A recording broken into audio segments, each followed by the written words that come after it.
Pemirsa, hari ini tol Solo Yogyakarta dibuka untuk fungsional dalam rangka libur Nataru. Tol yang dibuka sepanjang 13 km dari gerbang Colomadu sampai dengan gerbang tol Karanganom, Klaten.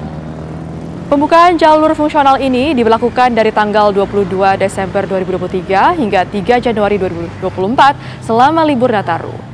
Untuk akses masuk tol selama Nataru, pihak tol membuka gerbang tol Banyudono, Boyolali.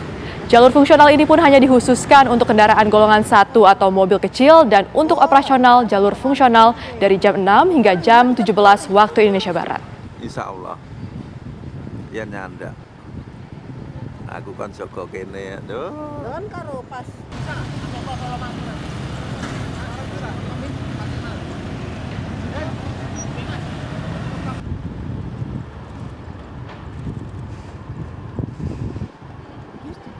Wes, iya.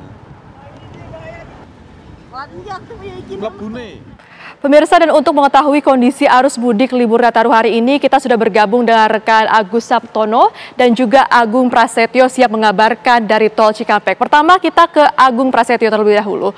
Selamat pagi Agung, bagaimana situasi terkini di tol Cikampek mendekati libur Natal dan Tahun Baru kali ini?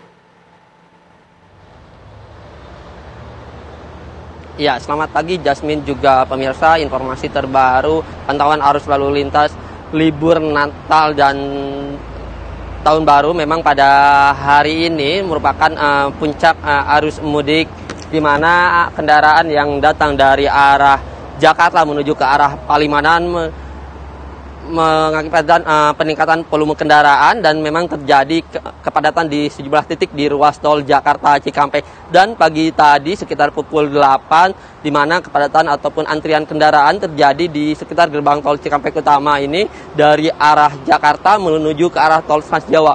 Dari gerbang tol atau gardu transaksi yang dibuka 8 gardu transaksi dipadati kendaraan yang didominasi oleh kendaraan pribadi. Selain itu juga pihak Jasa Marga nambah 8 gardu satelit untuk mengurai kepadatan ataupun antrian di sekitar gerbang tol Cikampek utama ini.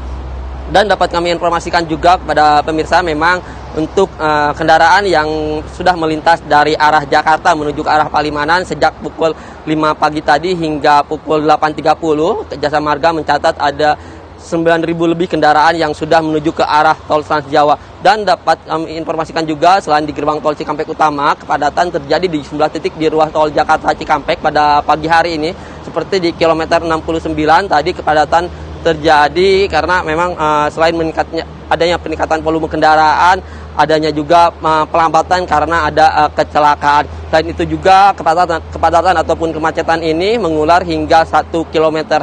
Dan kepadatan juga terjadi di kilometer 47 yang merupakan titik pertemuan antara tol layang MBZ dengan tol Jakarta Cikampek, sehingga memang meski terjadi kepadatan ataupun kemacetan, rekayasa lalu lintas belum diberlakukan. Dan dapat kami informasikan juga memang pada hari ini merupakan hari pertama pembatasan kendaraan angkutan barang tidak boleh melintas di ruas tol Jakarta Cikampek. Namun kami melihat masih ada sejumlah truk-truk angkutan barang yang masih melintas, di mana untuk angkutan barang ataupun angkutan barang ini dilarang dari tanggal 22 sampai 24 untuk mengantisipasi kepadatan ataupun kemacetan di ruas tol Jakarta Cikampek. Dan jika nantinya kepadatan ataupun kemacetan terjadi di ruas tol Jakarta Cikampek ini mencapai 5.500 per jamnya, nanti akan berlakukan kontraflow dari kilometer 47 sampai kilometer 72 gerbang tol Cikampek utama. Namun lalu lintas masih dapat dilalui dengan kecepatan normal antara 80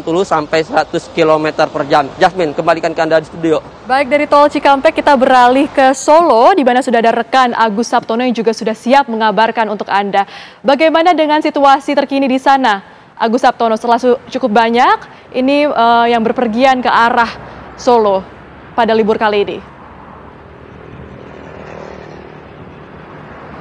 Ya, selamat pagi Jasmine dan juga pemirsa. Benar sekali bahwa mulai hari ini tadi pagi sekitar dari gabungan dari pihak Jasa Marga Tol Jogja Solo dan juga kepolisian serta Dishub telah menutup untuk exit tol yang menuju ke Kartasura. Dan saat ini pihak tol sendiri mempergunakan jalur tol Solo Jogja dipergunakan untuk jalur fungsional selama libur Nataru. Jalur fungsional ini yang dipergunakan hanya sepanjang 13 km yang dimulai dari exit tol Colomadu hingga gerbang tol di Karanganom, Klaten, Jawa Tengah. Di mana pada saat ini arus lalu lintas cukup lumayan padat meskipun beberapa mobil masih mengalami kebingungan untuk masuk maupun keluar di exit tol yang dialihkan di Banyudono ini. Untuk mengetahui secara pasti sedikit informasi bahwa jalur di gerbang tol Banyudono ini hanya diperbolehkan untuk mobil kecil ataupun golongan 1, yaitu hanya mobil-mobil pribadi. Mobil yang melintas di jalur fungsional ini tentunya juga sudah dipersiapkan oleh pihak tol, di mana sudah disiapkan beberapa pos maupun dari pihak keamanan, dan juga sudah disiapkan mobil derek maupun mobil BBM. Begitu, Jasmine, kita kembali ke studio. Kasih Agus Sabtono mengabarkan langsung dari Tol Solo Yogyakarta, dan sebelumnya ada rekan Agung Sabtono mengabarkan langsung dari Tol Cikampek. Selamat bertugas kembali rekan-rekan.